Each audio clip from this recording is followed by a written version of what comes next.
बिस्मिल्लाहिर्रहमानिर्रहीम। अस्सलाम वालेकुम दोस्तों। हज़रत हूद अलैहिस्सलाम का वाक़या और हज़रत हूद अलैहिस्सलाम की कौम पर अजाब क्यों आया। अल्लाह ताला ने हज़रत हूद अलैहिस्सलाम को कौम आद की तरफ भेजा। उस कौम के लोग लंबे कद और चौड़े जिस्म वाले थे। उनमें का सबसे लंबा 100 गज का और ठेगना 60 गज का आदमी था। बुत फुरस्ती का चलन बहुत जोरों पर था। खुदा को भुला बैठे थे। पत्थर काट काट कर पहाड़ों में खूबसूरत से खूबसूरत मकान बनाते थे। लेकिन पत्थर के काम में ये जितने माहिर थे उतने ही पत्थर दिल भी थे। फिर भी उनमें एक गिरोह भले लोगों का भी था जो अल्लाह पर ईमान लाया था, लेकिन जालिमों के डर से अपना ईमान छिपाए हुए था। जब हज़रत हूद अलैहिस्सलाम की बाज व नसीहत खुलकर होने लगी तो ये भले लोग हज़रत हूद का पूरा साथ देने लगे। हज़रत हूद का पैगाम ज्यों ज्यों फैलता गया, काफिरों की मुखालिफत भी तेज हो गई। इन भले लोगों ने इसकी इत्तिला हज़रत हूद को दी। हज़रत हूद ने अल्लाह के हुजूर इन दुश्मनों के लिए बद्दुआ की, चुनांचे बरसात नहीं हुई, बाग और खेती सब सूखने लगे। यह अकाल 7 वर्ष तक चलता रहा। लोगों का बुरा हाल हो गया, भूखे प्यासे मरने लगे।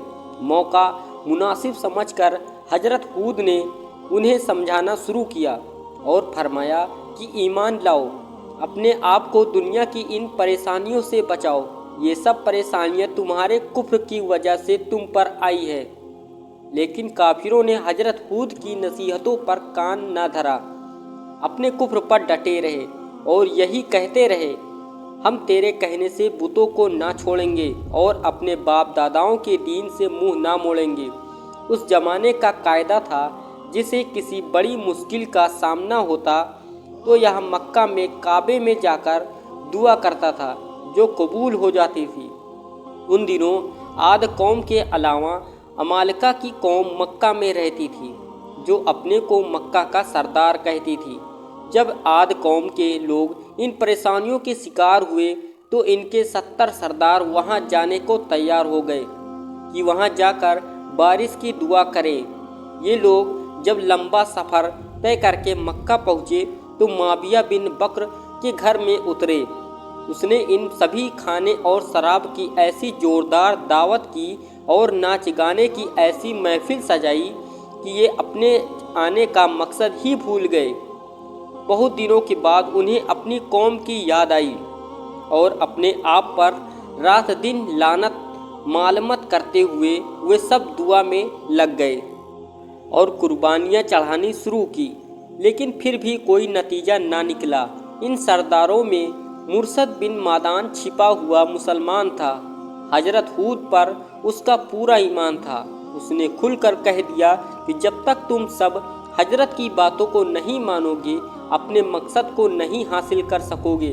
इन लोगों ने उसका भी बाइकाट कर दिया और अपने तौर पर दुआ करते रहे। इतने में 3 टुकड़े बादल के दिखाई दिए, सफ़ेद, काला और लाल। उन बादलों में से आवाज़ आई कि इनमें से कोई एक टुकड़ा इख्तियार कर लो, इसके बाद खुदा के हुक्म का इंतज़ार करो। इन लोगों ने काला बादल पानी के बादल का रूप समझकर अपना बना लिया कि आवाज़ आई कि तुम्हें अब काली राख बाकी ना छोड़ेगी, बल्कि अब आद कौम धूल धूल उड़ कर जाएगी। अल्लाह के हुक्म से वह काला बादल आद की कौम की तरफ बढ़ा। लोग काला बादल देखकर बहुत खुश हुए, लेकिन उनके मन में यह विचार आ ही नहीं सका कि यह अजाब का बादल है। हज़रत हूद के ये इनकारी हज़रत हूद का मजाक उड़ाने के लिए कहा करते थे, बड़ा सच्चा बनता है तो ले आ अपने अल्लाह का अजाब, हम तेरी बात कहाँ मान रहे हैं। लेकिन उन्हें क्या खबर थी कि जिस हकीकत को ये मजाक समझ रहे हैं वह हकीकत बनकर सामने आ गई है। जब हज़रत हूद ने देखा कि अजाब आ गया तो अल्लाह ही के हुक्म से अपने 4000 ईमान वालों को साथ लिए और बाहर निकलकर उनसे कहा कि यह दरिया जो मैंने उंगली से तुम्हारे चारों तरफ खींच लिया है और तुम्हें खुदा ही के हुक्म से उसमें बिठा रहा हूँ ताकि तुम इस अजाब से बचे रहो। देखते देखते काला बादल आंधी तूफान में बदल गया। कौम के लोग घबरा गए। तूफान इतना ज़बरदस्त था कि इंसान तक हवाओं में उड़ उड़ कर काफ़ी दूर पर पलट पलट कर उड़ते हड्डियां चूर चूर हो जाती। लोग घबरा कर घरों की तरफ भागे ताकि सर छिपा सके और तूफान की इस तेज़ी से अपने को बच्चों को बचा सके। जब मकान और घर गिरने लगे तो दब दब कर लोग मरने लगे। साल दिन तक और रात आधी तूफान का यह सिलसिला चला। तबाही व बर्बादी का नंगा नाच होता रहा और आद कौम अल्लाह के अजाब का शिकार होकर रह गई। हाँ, हजरत हूद और उनके साथी इससे बचे रहे। जब अजाब का सिलसिला ख़त्म हुआ और उनके साथियों ने एक तरफ को अपने रहने को मकान तैयार किए और फिर से रहने सहने लगे। हजरत हूद 464 साल के हुए तो उनका इंतकाल हो गया। इन्ना लिल्लाहि व इन्ना इलैहि राजिऊन। वीडियो अच्छी लगे तो लाइक करें, चैनल को सब्सक्राइब जरूर करें।